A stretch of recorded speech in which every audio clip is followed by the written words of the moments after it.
Hello and good day to you. Today's video on our knitwear inventory, we are going to crochet a slip stitch for the stitch library of our knitwear inventory. In the previous video we did a chain stitch, so now we're going to go further with our chain stitch. Going to still make the chain stitch in this video and then move on to create a slip stitch from this chain stitch. Good. To make our slip stitch, we'll need our yarn. I'm using around yarn for this, just for demonstration purpose, so that you see the effect of what I'm doing. Then we'll need scissors to trim our yarn because it's a bit thick, and we'll need crochet hook. I'll be using the 3mm crochet hook for this project.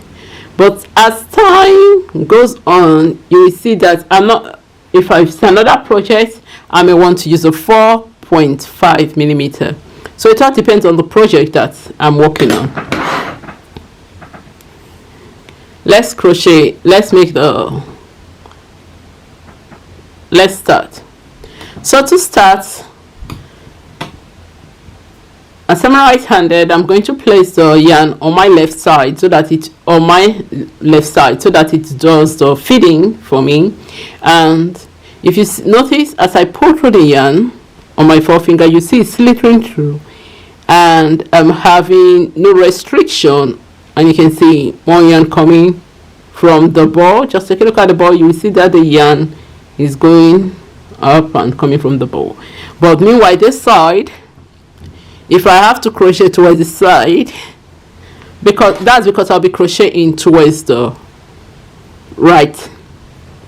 That's because I'll be crocheting towards the left side. So the feeding should be from my left. If you are left-handed, you do the opposite. You just have to put it like so. Then it will be like so. Your right hand will be the one holding the yarn feeding, while your left hand will do the crocheting.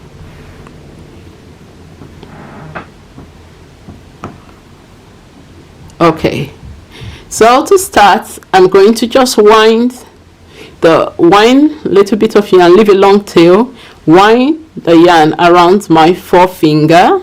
Just 2 is enough. Then I need to create a tension, and to create a tension bridge, I call it tension bridge or yarn bridge. I call it tension bridge or yarn tension bridge. You put the yarn between my thumb and middle finger so that it creates straight. I need it straight. I don't need it loopy. I need it straight. So put that to secure it. It's like a slingshot. Okay, so what next we need to do is to get our crochet hook. The crochet hook will be on my right hand, and so I'll take the crochet hook under the yarn bridge and try and pull a loop. You can see it's quite tight, so I will just use my finger, bend my finger, and the yarn will, and the finger will loosen some yarn, make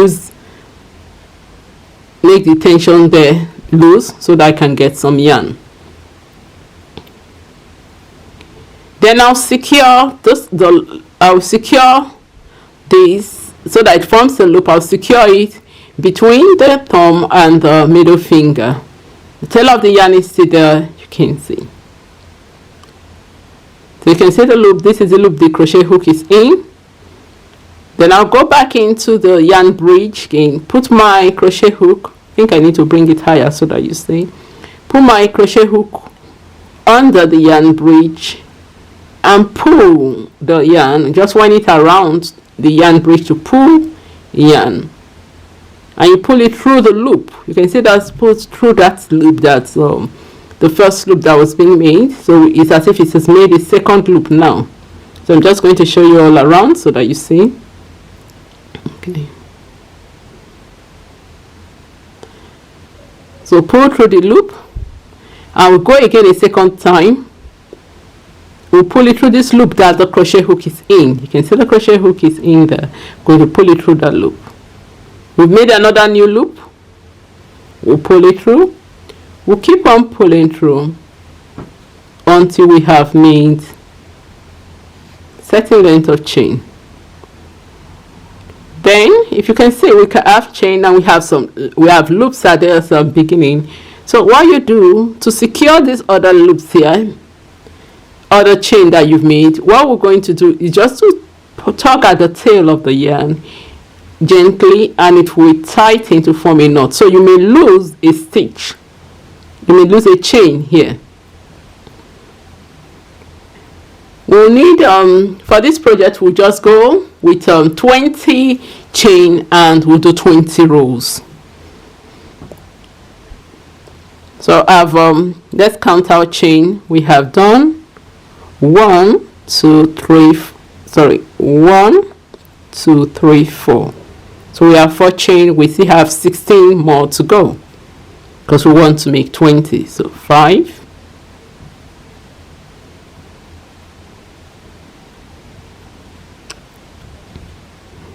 and you can move the thumb and your thumb and your middle finger upwards just to make sure, that's to give a grip on it.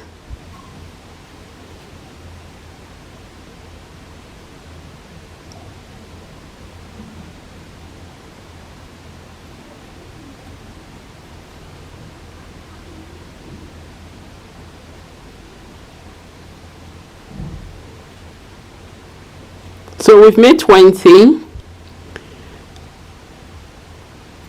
chain. There's one thing in knitting to there's one thing in crocheting to create there's one thing in crocheting to create a nice straight edge. You will need a turning chain so that the stitches are intact, you don't have to lose stitch.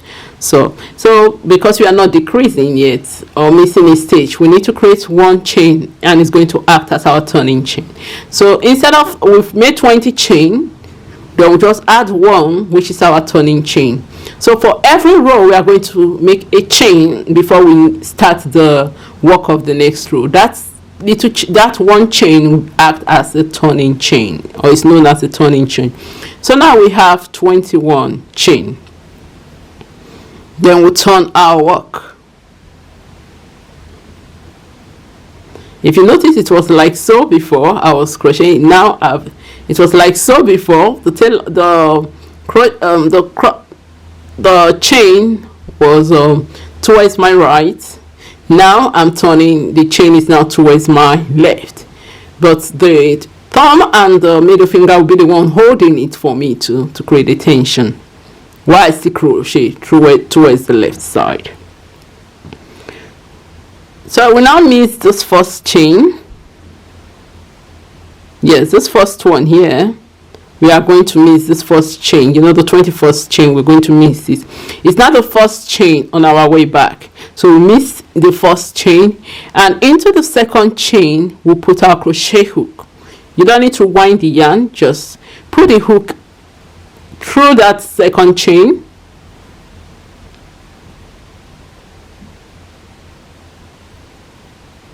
We'll miss this first chain, and into the second chain we'll put the hook. So it's as if there are 2 loops on the needle. Then we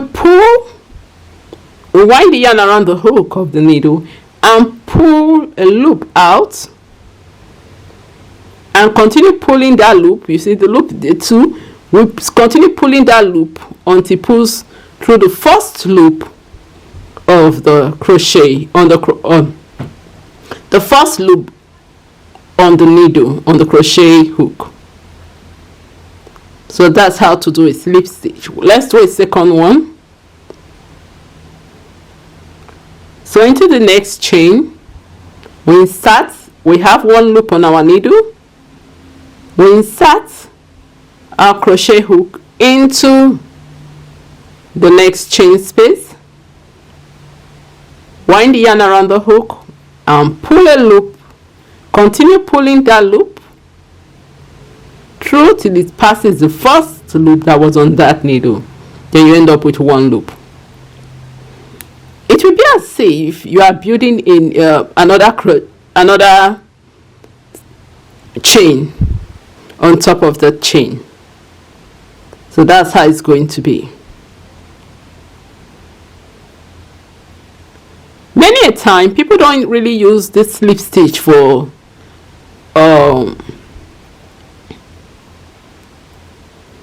okay, let me just continue with this. Towards the end, when we want to cast off, when we finish casting off, I'll talk about what you can use this project for, so that what you can use slip stitch for.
And into the last oh, let me count. I wasn't counting.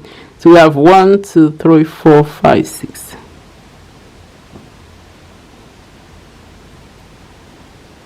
Okay, we've done the 20th one, so that's why it's good to count.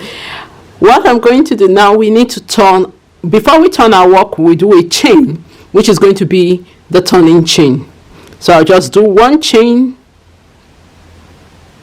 That's our turning chain, and we turn our work. This will not only give us a nice straight edge here, the turning chain, but it will enable our first stitch to be to not do as if it's slanting. It will be firm, straight and firm. It won't be as if it's slanting. So now you can see the back of the work. We'll continue. So we've done our turning chain, and into the chain space of the previous row, we're going to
I'm trying to get into one of the chain space. the single.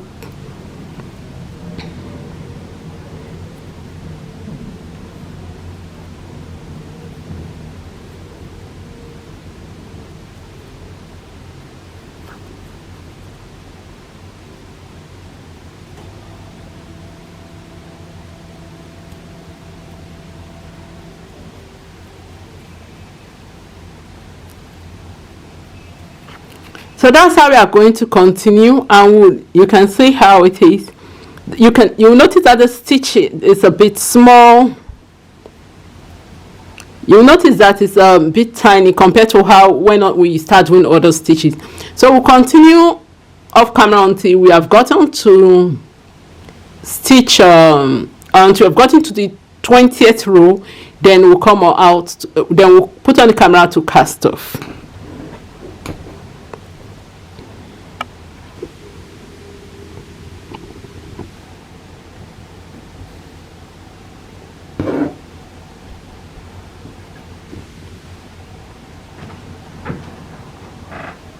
So that's the back of the work, and let me turn the front. We are still working. You can see that we are still working. And that's the slip stitch. We are using slip stitch to build a swatch pattern. So see you when we are on the 20th row. I'm on row 20, and you can see how far we have come. So I'll zoom in closer so that we can take a look at the stitch.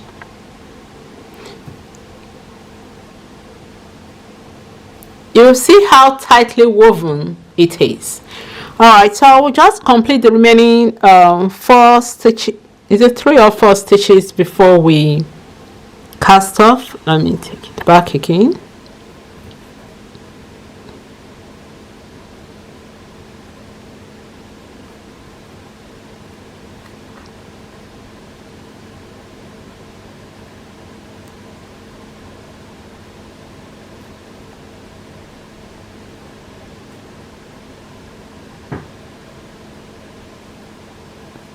So into the last stitch, I'm just going to pull it and pull it out, and we have our loop. So what I'm going to do to this loop now is that I'm just going to snip off the yarn and then pull the tail of the yarn through this loop, and we'll secure it like so. So that's our stitch, our slip stitch. Let's go closer.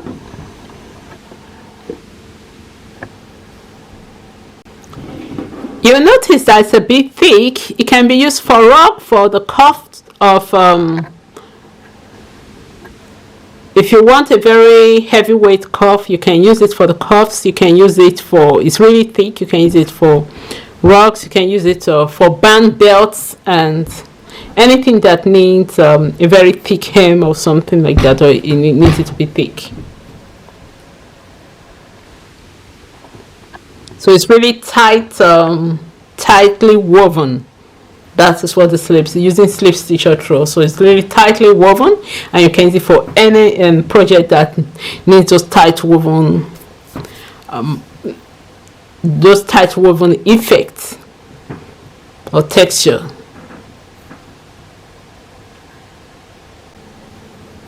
So here's our slip stitch.